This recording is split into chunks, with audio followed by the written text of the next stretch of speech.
Ushajua vile inakuaga ni shida ku retire, my friend. Have you ever known that? I've not been there. Yeah, you've not been there. Oh, you've not been there. I have friends. I have friends I talk with. And he will tell you, do you know I am retiring next year? Do you know I am? When you talk to them closely, you will feel like this person is disturbed.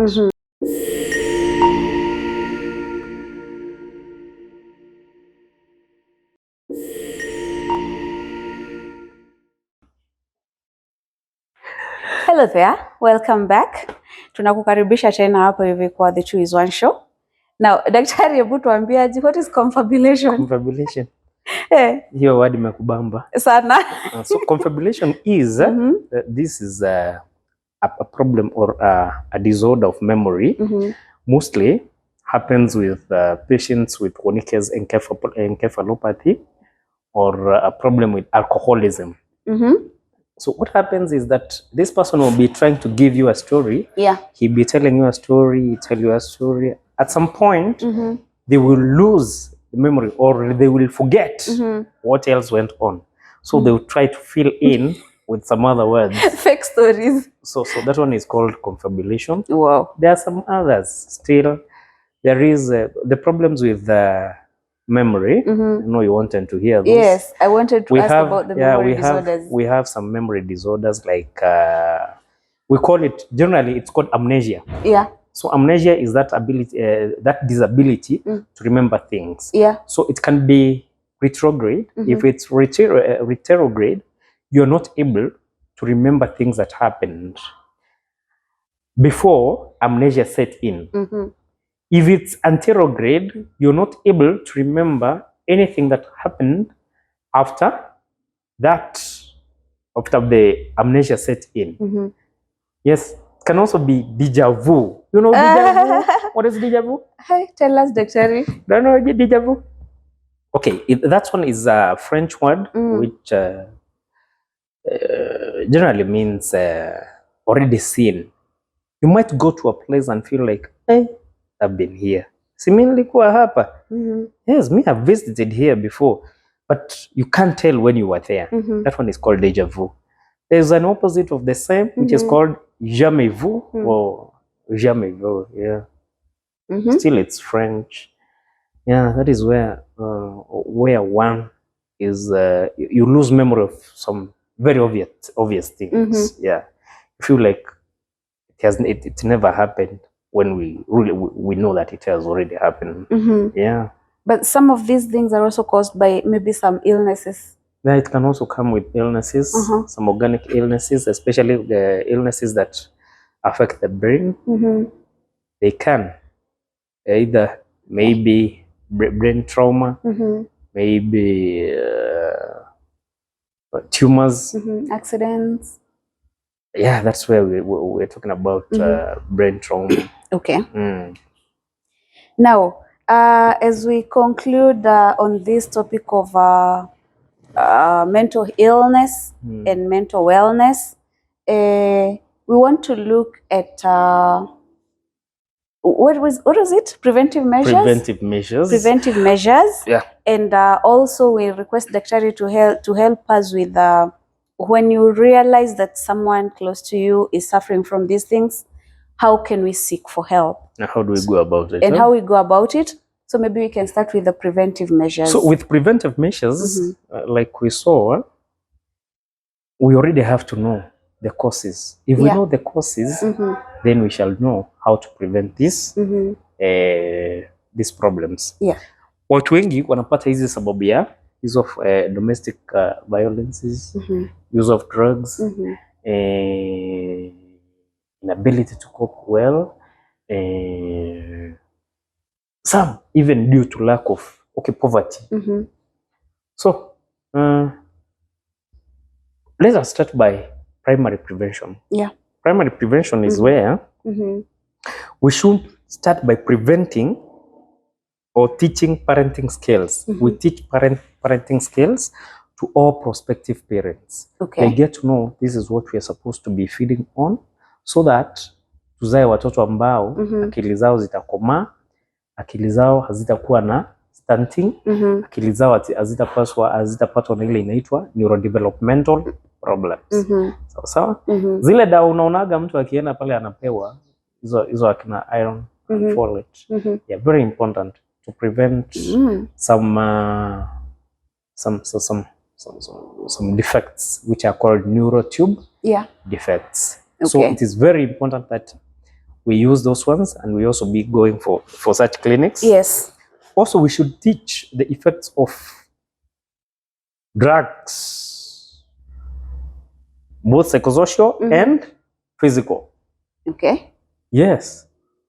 Walevi wengi wale unaona, they are not rehabilitatable. Okay, they are rehabilitatable, but we might not get them back to where they are supposed to be or where they were premorbidly. So we're supposed to teach them. We also teach these pregnant women again the effects of taking alcohol when they are pregnant, because they will suffer from a condition called fetal alcohol. Okay, there's a problem. There is that condition, fetal alcohol syndrome. Yes. Fetal alcohol syndrome is where this alcohol that is taken during pregnancy might later affect this child, and this child might develop such conditions, schizophrenic or some other mental conditions later in life. See? Yeah. Then we also need to teach them on various maturational stages.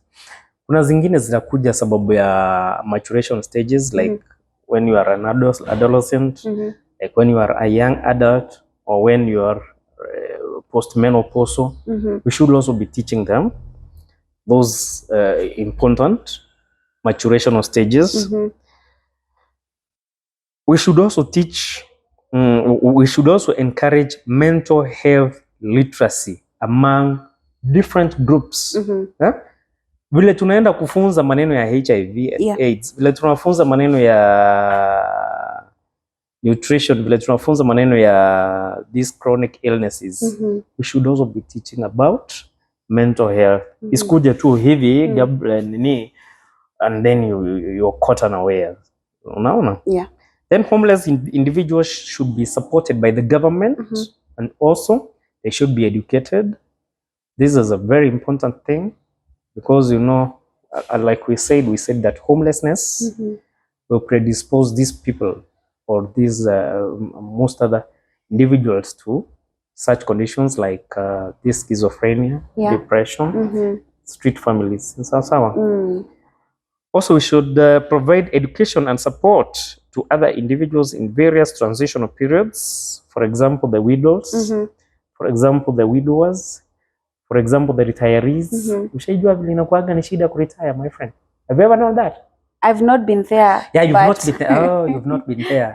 I have friends. I have friends I talk with. And he will tell you, do you know I am retiring next year? Do you know I am? When you talk to them closely, you will feel like this person is disturbed. Yeah, he's disturbed. What am I going to be doing with the rest of my life? I'm merely 60. I'm just barely 60 years of age. What am I going to be doing with the rest of the time? I know with your age, you might think that 60 is far away. It's not far away. It's not so far away. You realize that kabla kuku ameze mahindi, you're almost there. Nimeshafika hapo. We also should ensure a mentally healthy workplace. Daktari, yes. Now, let me interrupt you a little. Yes. What kind of advice do you give to these guys, such friends who come to you and you realize they're really disturbed about maybe retirement? That's we just try to support them. We try to give them advice. Yeah. Okay, although it's not advisable to give advice, but I get them someone to talk to them, even closer. Yeah. Those people who are nearing their age, I can attach that to them. We can also do a multidisciplinary approach. We get even financial advisors so that they chip in. You see, because some of these things might be beyond medical approach. Yeah. They might need some other multidisciplinary approach. Yeah. Okay. Yeah. Okay. So I wanted us to talk again about secondary prevention. Yes. Secondary prevention, this is where majorly we are trying to make early diagnosis. We make early diagnosis before there is progression. You see, some of these conditions, if they are treated early, one might get back to their premorbid states, and we might also help them so that they don't progress to a state where they can never be cured. So with this one, with the secondary, early diagnosis is very important. Yes. And prompt and effective treatment and interventions to reduce duration and impact of mental illness. Okay. Okay, what are the strategies here? We can train general health workers to diagnose and plan interventions for mental illnesses early, like where you realize that there is lacking knowledge in health facilities. We conduct CMEs, continuous medical education, where we teach these those general health workers who have not had this knowledge, because haijakuwa sana, watu hawaipendi. We teach them the new drugs in town, the ones that they can use, the ones that are better, the ones that are more efficient, the ones that are more potent than the previous ones. Sawa sawa. Okay. Je, ilikuwa inajulikana alienda akadungwa Modeket, ile dawa ya kulala ile ya mwezi na akapewa CPZ akarudi nyumbani. We want to move away from that. You can be treated without those injections. You can also be treated with an injection which is really potent and very nice, without side effects. Those old drugs had very many side effects. You realize that you see people moving around with their teeth, gnashing their teeth like this. That could be a side effect of the medication? Mental health medication drug. Sitaki kuzitaja. But then, while we are there as secondary prevention again, we can also do referral for treatment, assessed for treatment for the patients who are assessed and they are found with symptoms. Kama mtu ameassess kule chini kule, unajua serikali inajaribu kufanya hii inaitwaje? UHC. Wanataka kuajiri daktari wengi wala kutembea kule mavijijini. So when they go and get such patients, they are supposed to refer them to us. Then if we are not able to handle them at our level, we still can refer them. You see?